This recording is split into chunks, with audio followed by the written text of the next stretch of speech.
नमस्कार। नवविहान के हमारे खास कार्यक्रम चुनावी चर्चा में एक बार फिर आप तमाम दर्शकों का स्वागत है। मैं हूं आलोक रंजन।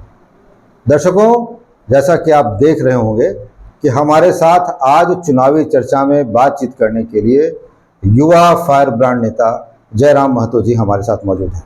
जयराम जी, आपका बहुत बहुत स्वागत है। जी, आपका धन्यवाद, आभार। जयराम जी, आपसे भूमिका ज़्यादा ना बांधते हुए सीधे सीधे सवाल जवाब का सिलसिला हम लोग शुरू करते हैं। जयराम जी, आप तो एक छात्र थे, पढ़ाई लिखाई कर रहे थे, कंपटीशन की तैयारी कर रहे थे, अचानक से राजनीति की तरफ कैसे आना हो गया? जी, कुछ चीज़ें एकाएक हो जाती है। निसंदेह हम एक छात्र थे और छात्र आज भी हैं। पीएचडी मेरी रनिंग है, चल ही रही है। लेकिन एक दौर आया, कुछ चीज़ें हमारे ज़िले में घटित हुई और उनको लेकर एक मूवमेंट हुआ। धनबाद और बोकारो में कुछ भाषाएं थी जिनको जेएसएससी की परीक्षा में ऐड किया गया था और वो भाषाएं उन जिलाओं की नहीं थी। तो बस युवाओं की यही नाराजगी थी, इन भाषाओं से हमें कोई तकल्लुफ नहीं, ना कोई शिकायत है, किंतु ये भाषाएं हमारे क्षेत्र की नहीं है, अतः इनको यहाँ कानूनी मान्यता ना दिया जाए। तो एक मूवमेंट होता है और उस मूवमेंट में हम सामने आते हैं और जब सामने आते हैं, मुखरता से अपनी बातों को रखते हैं, तो फिर लोग हमें धीरे धीरे सुनना पसंद करने लगे। हमारी सभाओं में बिना खर्च के, बिना केवल एक सोशल मीडिया के आह्वान से हजारों, 10,000, 20,000, 25,000 की संख्या में कंटिन्यू लोग 2 साल तक जुटे। और उसके बाद जब लोग आने लगे तो जाहिर सी बात है, लोग किसी अपेक्षा के साथ आते हैं और कहीं ना कहीं झारखंड की जनता शोषित पीड़ित थी, तभी जाकर एक साधारण लड़का यहाँ तक आया है। नहीं तो मैं खुद से एक सवाल पूछता हूँ कि भाई, हुई जयराम महतो कौन है और मैंने यहाँ तक कैसे, ये सफर यहाँ तक कैसे, इतनी जल्दी कैसे, अचानक ये सफर यहाँ तक कैसे? मैं खुद से सवाल करता हूँ। रात 12 बजे जब मैं खुद को तन्हा पाता हूँ, जब मैं खुद को अकेला पाता हूँ, तो मैं अपने आप से सवाल करता हूँ कि मैं कौन हूँ और यहाँ तक मैं कैसे आया। तो मुझे आंसर यही मिलता है कि वास्तव में मैं एक शरीर ना होकर एक विचार हूँ। उन लोगों की विचार हूँ जो शोषित, दमित, पीड़ित हैं, जिनको लगातार दबाया जा रहा है, जिनको सताया जा रहा है, मैं उनकी आवाज हूँ। जयराम जी, यहीं पर एक सवाल और आ जाता है कि आपकी जब शुरुआत हुई, आपने जैसे खुद से बताया कि आप एक छात्र थे और आपने जब देखा कुछ चीज़ें ऐसी घटित हुई कि आप अचानक से मुखर होकर बोलना शुरू किया आपने और लोग आपके साथ जुड़ते गए। आपका वो पूरा कार्यक्रम एक आंदोलन की तरह था। आंदोलन आज भी आपकी सभाओं में जिस तरह से भीड़ होती है, वो आंदोलन का ही एक रूप होता है। राजनीति में आपने आने का कैसे निर्णय लिया कि राजनीति में आए बिना क्या ये आंदोलन सफल नहीं होता? देखिए, मेरा मानना है कि राजनीति अलग विषय है, आंदोलन अलग विषय है। राजनीति को आंदोलन कंट्रोल करती है कि जब राजनीति मनमानी हो जाए तो आंदोलन उसको कहीं ना कहीं कंट्रोल करती है। लेकिन मेरा मानना है कि रोज लोग आंदोलन क्यों करें? सड़क के लिए आंदोलन करें, बिजली के लिए आंदोलन करें, प्रखंड कार्यालय में आंदोलन करें, जिला कार्यालय में आंदोलन करें। इससे अच्छा है आंदोलन की नौबत ना आए और जहां से नियम कानून बनते हैं, जहां से फरमान जारी होता है, इन्हें राजनीति को अपने हाथों में ले। जी, इन्हीं चर्चों के साथ हम लोग राजनीति में आने का संकल्प लिए और ये तब लिए जब लोगों से एक रायशुमारी बनाए। क्योंकि जब हम लोग सभा होने लगी, सभाओं में हम लगातार जो झारखंड के मुद्दे हैं उन पर बात करने लगे, तो फाइनली लोगों के बहुत सारे ऐसे धरना स्थल पर पहुंचे, अनशन पर पहुंचे जहां लोगों की डिमांड्स थी, तो उनको हम लोग सफल करने लगे। हमारे वहां जाने से प्रशासन में अलर्ट हो जाता था, सरकार के जो स्थानीय प्रतिनिधि थे उनमें अलर्ट हो जाता था कि जयराम महतो आया है, अब थोड़ा सा मांग को मानना होगा, नहीं तो फिर एक नया रूप ले लेगा। तो जब हम लोग मांग को मनवाने लगे आंदोलन में, धरने में बैठकर, तो गांव की गलियों में, चाय की दुकान में ये चर्चा होने लगी कि ये नौजवान कल का लड़का, ये कुछ नहीं है और आज बड़ी बड़ी कंपनियों से लड़कर हमें मुआवजा दिला देता है, हमें अधिकार दिला देता है, हमें पुनः ज्वाइनिंग करवा देता है। तो जब ये लड़का कुछ ना हो के इतना अच्छा काम कर सकता है, तो ऐसे युवाओं को अगर राजनीति में आने का हम लोग अवसर दें, इन्हें जिताएं, तो शायद बेहतर बदलाव होगा। तो फिर लोग हमें कहने लगे, जत्था का जत्था लोग हमारे घर तक, हमारे गांव तक आने लगा कि नहीं, आपको राजनीति में आना होगा, आना होगा। हमने कहा कि नहीं, हमें समय दीजिए। तो फिर हम लोग ना करते करते लगभग 2 साल का समय लिए, तब हम लोगों ने अनाउंसमेंट किया कि नहीं, अब हम लोग राजनीति करेंगे। बाकी हमारा कोई इरादा नहीं था। पीएचडी के छात्र हैं, आज भी हैं, उम्मीद थी कि अपनी फिलोसफी के छात्र रहेंगे और उसी में अपना जीवन आगे बढ़ाएंगे। लेकिन कहीं ना कहीं राजनीतिक करवट जो लिया है, ये लोगों के हालात ने तय किया, इस राज्य के हालात ने तय किया है। जी बिल्कुल। अभी आपने अपनी पार्टी बनाई है, आपकी पार्टी रजिस्टर्ड पार्टी हो चुकी है। कहाँ से चुनाव लड़ने की योजना है आपकी? देखिए, चूंकि पहला चुनाव है और पहला बात ये लोकसभा का चुनाव है, ये राज्य, हम लोग राज्य को सोचकर आए थे राजनीति में कि हम लोग राज्यसभा यानी विधानसभा का चुनाव लड़ेंगे और राज्य में सरकार बनाने का प्रयास करेंगे, जो लोगों में चर्चा का विषय था। लेकिन लोकसभा का चुनाव चैलेंजिंग है, लोकसभा का चुनाव देश स्तर का चुनाव है, लेकिन उसके बावजूद हमें लगता है कि हम कुछ आज सीटों को जीतकर जाएंगे और झारखंड के ज्वलंत मुद्दों की बात करेंगे। एक सवाल बीच में आप करें उससे पहले हम भी बताना चाहेंगे कि एक सवाल ये भी मन में आता है कि लोकसभा का चुनाव, जी बिल्कुल, कि आप लोग तो राज्य सरकार, राज्य की नीतियों की आलोचना करते हुए यहाँ तक आए हैं, झारखंड राज्य के मुद्दों के साथ यहाँ आए हैं, तो लोकसभा चुनाव का सबसे महत्वपूर्ण कारण कि मेरा भी एक छोटा सा इतना सा कमरा है जिस कमरे में आप मेरा इंटरव्यू ले रहे हैं, उस कमरे में मेरा एक जो जिसमें हम लोग सोते हैं, उसको खटिया बोलिए, चरपाई बोलिए, वह भर चुका है सिर्फ शिकायतों से। वो शिकायत कागजों का है और उन कागजों में केवल विषय जो है वह जमीन अधिग्रहण का है। यानी कहीं बीसीसीएल ने जमीन अधिग्रहण किया है, कहीं सीसीएल ने किया है, तो कहीं किसी दबंग ने जमीन अधिग्रहण किया है। तो जब मैं उन कागजों को पाया कि मैं एक छोटा सा लड़का, मेरे पास इतनी शिकायतें हैं, तो बाकी लोगों के पास कितनी शिकायतें होंगी, और सारी शिकायतें कॉमन थी, वो जमीन से संबंधित थी। और फिर मैंने भी ये मंथन किया कि नौकरी चाकरी 40 साल का होता है, व्यवसाय भी कुछ सालों में अप डाउन हो जाता है, लेकिन आपकी असली जो प्रॉपर्टी है वो आपकी जमीन का टुकड़ा है। जी बिल्कुल। तो मैंने कहा यार, जब जमीन का टुकड़ा असली प्रॉपर्टी है और सबसे मतलब खास प्रॉपर्टी है, महत्वपूर्ण प्रॉपर्टी इंसान का जमीन का टुकड़ा है, तो उस जमीन के साथ छल कपट क्यों होगा? उस जमीन के साथ, गांधी के देश में खेतों के साथ मनमानी क्यों होगा? गांधी जो किसान की बात करते थे, किसान यानी खेत, तो खेतों के साथ मनमानी क्यों होगा? तो इसीलिए मैंने डिसीजन लिया कि इसका समस्या कहाँ है, इसका समाधान कहाँ है। तो मैंने उन जितना भी विवाद मेरे सामने आया था, मैक्सिमम विवाद कोयला की खदानों का था। उनकी जमीन जबरदस्ती डंपिंग किया जा रहा है, जबरदस्ती अधिग्रहण किया जा रहा है, कोयला के लिए कटाई किया जा रहा है। और मैंने देखा ये कोल इंडिया का विषय है, और कोल इंडिया चूंकि सेंट्रल विषय है, अतः इन शिकायतों को जो मेरे बेड पर एक मैंने इतना ऊंचा हो चुका है, इसकी चर्चा करने के लिए मुझे सदन जाना होगा और वहां जाकर इस बात का मैं चर्चा करूंगा कि आज 27% कोयला धनबाद, बोकारो, गिरिडीह, जो भी जामताड़ा, हमारा जो चतरा, देवघर, जामताड़ा नहीं, देवघर और इधर हजारीबाग, तो हमारा हिस्सा 27% कोयला अगर देश को देता है तो कलकत्ता हेडक्वार्टर नहीं होना चाहिए। मैं अपनी आवाज को बिल्कुल सदन में बुलंद करूंगा। मेरे पास जो उतनी शिकायतें आई, उन शिकायतों का कारण यही है कि हेडक्वार्टर कलकत्ता में है और कोयला का जमीन धनबाद में है। जब जमीन हमारी कोड़ी जा रही है भाई, क्या वो दृश्य क्या होगा, थोड़ा समझिए कि जमीन जब कोड़ा जा रहा है, यानी वो जहां हम फसल उगाते थे, जहां हमारे बाप दादा, हमारे पूर्वज 2 वक्त का रोटी अनाज जुगाड़ करते थे, वो जमीन जब कोड़ा जाता है ना, तो ऐसा प्रतीत होता है कि ये सीने के अंदर से कलेजी को बाहर खींच कर निकाला जाता है। लेकिन फिर भी हमने सह लिया कि चलो भाई, देश के विकास के लिए हमारे सीने को चीरकर अगर कलेजे को बाहर ले जा रहे हैं तो कोई आपत्ति नहीं है। उसी प्रकार हमारे खेतों को कोड़ कर अगर कोयला ले जा रहे हैं तो आपत्ति नहीं है। लेकिन सवाल है कि हमें क्या मिला? इतना शिकायत कि एक नौजवान के पास एक कमरा भर गया है शिकायतों से। इसीलिए दिल्ली जाने की तैयारी की है कि अब ये सवाल होगा दिल्ली वालों से, उन शिकायत कागजों को सामने टेबल पर रख के सवाल होगा, देश के स्पीकर के सामने, देश के प्रधानमंत्री से आंख मिलाकर सवाल होगा कि अगर 27% कोयला झारखंड देता है तो हेडक्वार्टर, कोल इंडिया का हेडक्वार्टर कलकत्ता नहीं, धनबाद या बोकारो। हम ये मांग करते हैं और ये मांग कोई बेकार मांग नहीं है। जब देश की राजधानी कलकत्ता से दिल्ली हो सकती है, तो कोल इंडिया का हेडक्वार्टर कलकत्ता से धनबाद या बोकारो क्यों नहीं हो सकता है? उन समस्याओं का समाधान मुझे वहां दिखा, इसलिए मैंने निर्णय लिया कि अगर इस प्रॉपर्टी को बचाना है, जिसको हम लोग जमीन का टुकड़ा कहते हैं, इसके लिए हमें दिल्ली में दस्तक देनी होगी। तो आप गिरिडीह लोकसभा क्षेत्र से चुनाव लड़ रहे हैं? हाँ, गिरिडीह लोकसभा से हम चुनाव लड़ रहे हैं। जयराम जी, आपका एक बड़ा मुखर मुद्दा रहा है 1932 का खतियान। उसी मुद्दे पर आपकी पहचान भी बनी और उस मुद्दे को आपने बड़ी मुखरता से रखा भी है। अब जब आप लोकसभा का चुनाव लड़ रहे हैं, वोटर्स तो आपके सभी हैं, जो 1932 के खतियान वाले हैं और जो 1932 के खतियान वाले नहीं। आप इन दोनों को, इसके बीच में सामंजस्य कैसे बिठाएंगे? उन लोगों को कैसे संतुष्ट कर पाएंगे जिनके पास वो 1932 के खतियानधारी नहीं है? देखिए, मैंने शुरू से कहा है, जिस प्रकार हमारे लोग महाराष्ट्र में रहते हैं, नो डाउट, चूंकि वह वर्षों से महाराष्ट्र में रहते हैं, चूंकि भारत एक लोकतांत्रिक देश है, हर किसी को वोट देने का अधिकार मिलना चाहिए, तो जाहिर सी बात है अगर वो झारखंड नहीं आ पा रहा है तो महाराष्ट्र में ही वोट करेगा। लेकिन अगर वो महाराष्ट्र में वोट करते हैं, दैट मीन्स वो महाराष्ट्र के लीडर को वोट करते हैं, और वो क्या करते हैं कि फिर झारखंड में वोट नहीं करते हैं। अगर झारखंड में वोट करेंगे, महाराष्ट्र में वोट करेंगे, तो अनवैलिड हो जाएगा। ये मैंने लॉ के खिलाफ होगा। एक व्यक्ति 2 बूथों में वोट नहीं कर सकता, तो 2 स्टेट तो अलग विषय है। तो ठीक उसी प्रकार जो लोग इस राज्य के नहीं हैं किंतु इस राज्य में बस चुके हैं, इस भूभाग के हो चुके हैं, लेकिन शर्त है कि उनका किसी अन्य राज्य से फिर संबंध नहीं है। अगर दोनों राज्य में संबंध है तो भैया वहां हमारा स्टैंड वही क्लियर है।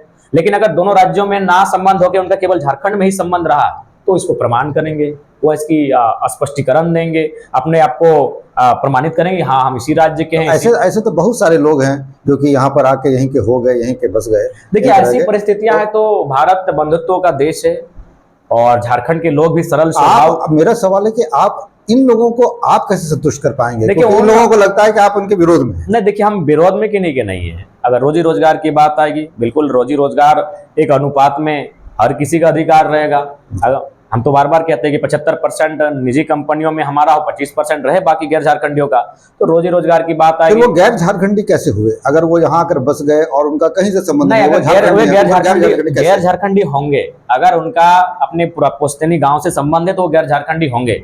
जैसे अभी उदाहरण के लिए निशिकांत दुबे जी, भले यहाँ से सांसद चुनते हैं, हम अच्छा काम करते हैं, ये हम नहीं कह रहे हैं, लेकिन वो गैर झारखंडी हैं, क्योंकि उनका पुश्तैनी मकान भागलपुर में है, ये बात उनका आवास भागलपुर में है। ये हमारे धनबाद की मैं आपको बीच में रोकना चाहता हूँ जयराम जी। ये सवाल पब्लिक का ही है जो कि हमारे सामने आता रहता है कि ऐसे कई लोग हैं जो यहाँ आकर बस गए, उनका अपने पुश्तैनी गांव से कोई संबंध नहीं, लेकिन वो 1932 के खतियानधारी भी नहीं है।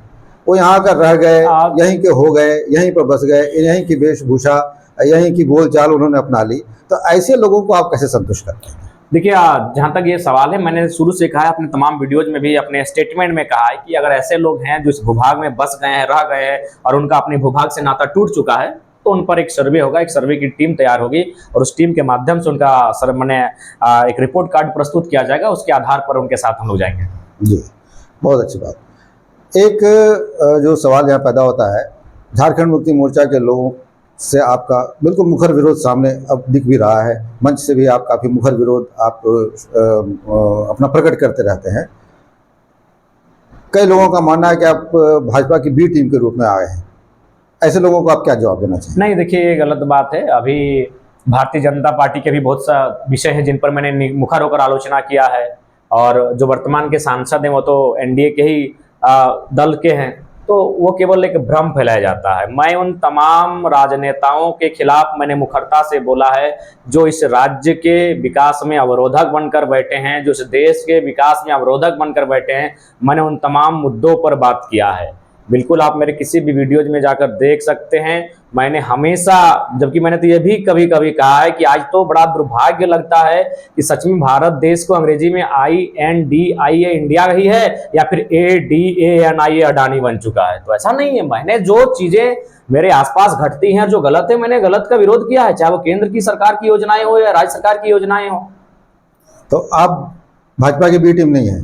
बिल्कुल भी नहीं है। अपनी जीत को लेकर कितना आश्वस्त है आप? देखिए, ये तो विरोधी बता रहे हैं। अभी मान के चलिए, देख रहे हैं बाकी जितने भी दोनों दल हैं, जैसे एक तरफ मथुरा प्रसाद महतो जी, एक तरफ चंद्रप्रकाश चौधरी जी हैं, तो उन दोनों दलों के IT सेल मेरे वीडियोज को खंगाल रहे हैं। मेरे वीडियो मैंने चाह रहे कि इसका कुछ फॉल्ट मिले, वो बैठक इस बात को कर रहे हैं कि जयराम का कुछ फॉल्ट मिलेगा, तो वे लोग मुझे मनोवैज्ञानिक जीत दे रहे हैं। जबकि चंद्रप्रकाश चौधरी माननीय, उनकी टीम का कर्तव्य होता है कि उनका विपक्ष कौन है? श्री मथुरा प्रसाद महतो, जो उनके प्रतिद्वंदी, तो उनका खंगाल ना के वो मेरा खंगाल रहे हैं। श्री मथुरा प्रसाद महतो की IT सेल क्या कर रही है? मेरे रिपोर्ट को खंगाल रही है, मेरी इंक्वायरी कर रही है। तो भैया, वो तो मनोवैज्ञानिक जीत मुझे खुद दे रहे हैं।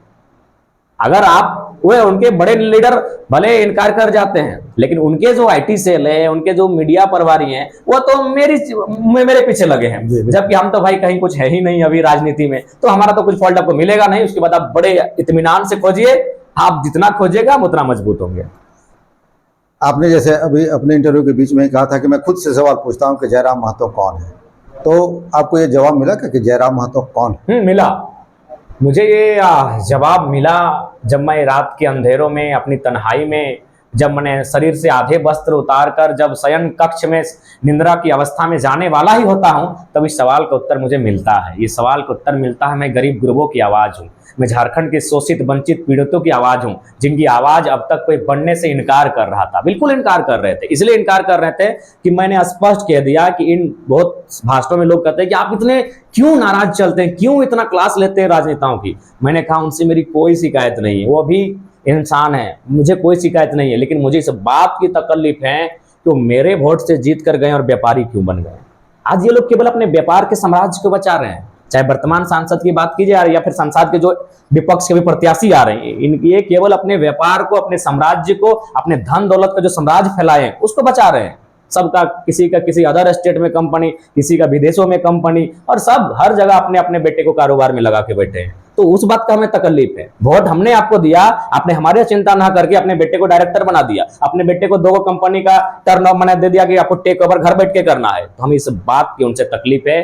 इसीलिए हम मुखर होकर बोले हैं। और इस बात का मैं उत्तर भी दे सकता हूं कि झारखंड में अभी तक लोग इसलिए नहीं बोलते थे राजनेता कंपनियों की गलत नीतियों के खिलाफ, या फिर जो भी कॉर्पोरेट वर्ग जिस प्रकार से हावी होता है, क्योंकि इनको चंदा जाता था। तो उस चंदे के धंधे को रोककर मैं जनता के बीच से आके खड़ा हुआ हूं, और जब मुझे मंच भी नहीं मिला तो मैंने स्कॉर्पियो के छत से ये आवाज लगाई है कि अब इस राज्य में जो गलत करने वाले लोग हैं वे आसानी से बख्शे नहीं जाएंगे। आज के इस इंटरव्यू का हम अंतिम सवाल आपसे पूछते हैं, आप अपनी जनता को, अपने वोटर्स को ये कैसे भरोसा दिलाएंगे? जैसे आपने बताया कि आपको जवाब मिलता है कि जयराम महतो कौन है, तो आपने जो बताया कि जयराम महतो कौन है, ये जयराम महतो जीतने के बाद भी यही जयराम महतो बने रहेंगे और वो भी बहती धारा में जो धारा बह रही उसमें नहीं बह जाएंगे, ये आप कैसे विश्वास दिलाएंगे? देखिए, आपके चैनल के माध्यम से और आपकी उपस्थिति में मैं विश्वास दिलाता हूं, अगर हमें बदलना होता तो ये नौजवान जिसको आप इस स्क्रीन में देख रहे हैं और नव बिहान के चैनल में देख रहे हैं, मेरा एक भी बीमारी नहीं था, आज मैं 12 बीमारी पार कर चुका हूं। अगर मुझे बदलना होता तो कम से कम अपनी जान की तो परवाह करता। और मैं एक महत्वपूर्ण बात बता रहा हूं, दोनों दलों ने धनबाद का टिकट कंफर्म होने तक हमें कहा था कि आप एक सीट लड़िए ना, दोनों दलों ने। मैं उन लोगों का नाम नहीं जाहिर करूंगा, आप जिन लोगों ने मुझे ऑफर किया था, उन्होंने स्पष्ट कहा कि एक सीट। दोनों दल मतलब झारखंड मुक्ति मोर्चा और भाजपा, यूपीए एनडीए। अच्छा, हाँ, दोनों गठबंधन, एनडीए दोनों गठबंधन, दोनों का फोन आया था। एक का फोन तो यहां तक था कि एक टाइगर धनबाद, दूसरा गिरिडीह से क्या बोलते हैं। हमने कहा भाई वो मेरी दहाड़ जो स्कॉर्पियो के छत से हम कमर पे गमछा बांध कर बोलते हैं वो कंट्रोल हो जाएगी, और हम कंट्रोल होना नहीं चाहते हैं। जो इस राज्य के ज्वलंत मुद्दे हैं उसके खिलाफ मुखर होकर बोलेंगे। अब सवाल आता है कि देखिए, निसंदेह एक मन में सवाल आता है कि लोग बदल जाते हैं, हम लोग विश्वास दिलाते हैं बदलने जैसा चीज नहीं होगा। इसलिए नहीं होगा, हम लोग पीएचडी के छात्र हैं, और पीएचडी जो करते हैं जब वो मास्टर्स तक जाते हैं, उसके बाद जब पीएचडी में प्रवेश करते हैं तो उनका जो थॉट होता है वो यथार्थवादी हो जाता है, वो प्रैक्टिकली हो जाते हैं, वो थोड़ा सा मोह माया, ये ऐसो आराम से थोड़ा सा ऊपर आ जाते हैं। पीएचडी वही होता है, पीएचडी की जो असल पढ़ाई करता है ना वो वही थॉट का होता है कि ये मोह माया देख सकते हैं आप। इंटरव्यू देने के लिए आपके बीच हम एक टी शर्ट और जींस पहनकर बैठे हैं। आज स्वर्ण समाज का बैठक था, वहां हम एक टी शर्ट और जींस पहनकर बैठे हैं। अरे कम से कम तो खलता कुर्ता पजामा माने परफ्यूम लगा के आते हैं। तो हम लोग यथार्थ से थोड़ा ऊपर हो जाते हैं। तो लिहाजा हम लोग ने ये भी घोषणा कर दिया है, और व्यक्तिगत मैंने, कि अगर हम लोग चुनाव जीत जाते हैं गिरिडीह लोकसभा, तो कुल मिलाकर अभी 2,91,000 संसद का वेतन होता है महीने का, उसमें हम लोग 25% रखेंगे, बाकी 75% भी अपना एक संसद का व्यक्तिगत ट्रस्ट होगा, उसमें हमारे 9-11 सदस्य होंगे, उनके माध्यम से उस पैसा भी जनता को हम भेज देंगे। हम लोग निश्चय ही, अगर बदलने का होता तो इतनी बड़ी बड़ी पार्टियां हमको ऑफर कर रही है, अरे भाई हम पीएचडी का छात्र हैं, अगर 4 घंटा बैठ के मंथन कर लेंगे ना तो कौन सा पार्टी जीतेगा, हम उससे टिकट लेके सांसद चले जाते हैं। लेकिन हम सांसद जाना मेरा मकसद नहीं है, संसद भवन में जाना मेरा मकसद नहीं है, मेरा मकसद इस राज्य की व्यवस्था में बदलाव लाना मेरा मकसद है। मैं तो यहां तक कहता हूं हम लोग बिल्कुल चुनाव नहीं लड़ेंगे। जितने भी राजनीतिक दल हैं, लगभग 50 से 70% ऐसे राजनेता हैं, विधायक और सांसद बनके, जिनका 10,000 करोड़ का संपत्ति है। आप कीजिए अपना 75% हिस्सा गरीबों को दान कर दीजिए, हम लोग चुनाव नहीं लड़ेंगे। हम तो सामाजिक न्याय के लिए चुनाव लड़ने आए हैं, हम तो सामाजिक व्यवस्था को सुदृढ़ बदलने के लिए आए हैं। आप बताइए, इस देश में एक रिहाना नाम की महिला नाचकर चली जाती है और इस देश के नौजवान जश्न मनाते हैं कि हमने उसको नचवा दिया, लेकिन वो भूल जाते हैं कि उसने नाचने के लिए 74 करोड़ रुपया लिया था। अभी उस देश से, जिस देश में 2020 में इलाज के अभाव में 36,15,000 लोग मर जाते हैं। तो मैं उन युवाओं की, उन लोगों की आवाज बनने आया हूं, अतः बदलने की कोई गुंजाइश नहीं रहेगी। चलिए जयराम जी, हमारी भी शुभकामनाएं आपके साथ हैं। आप स्वस्थ रहें और झारखंड के लिए ऐसे ही आवाज उठाते रहें, और ईश्वर करे कि आप झारखंड के लिए, इस देश के बहुत सारे काम करें। बहुत आप हमारे स्टूडियो आए, बहुत बहुत धन्यवाद। धन्यवाद। तो ये थे जयराम महतो जी, जिनको आपने सुना, जिन्होंने बिल्कुल अपने उसी बेबाक अंदाज में हमारे सभी सवालों का जवाब दिया, और ये साफ साफ बताया भी, आज इन्होंने खुलासा भी किया हमारे चैनल से कि दोनों ही जो गठबंधन है उन लोगों ने इनसे संपर्क किया था, पर ये चूंकि जनता की, मजलूमों की, शोषितों की आवाज़ बने रहना चाहते हैं, इसीलिए इन्होंने अपने दम पर चुनाव लड़ने का फैसला किया है। आगे भी ऐसे ही आपको युवा और ऊर्जावान नेताओं से मिलाते रहेंगे। जयराम जी से भी आगे हमारी बातचीत चलती रहेगी। नव बिहार में बने रहने के लिए आप तमाम दर्शकों का बहुत बहुत धन्यवाद।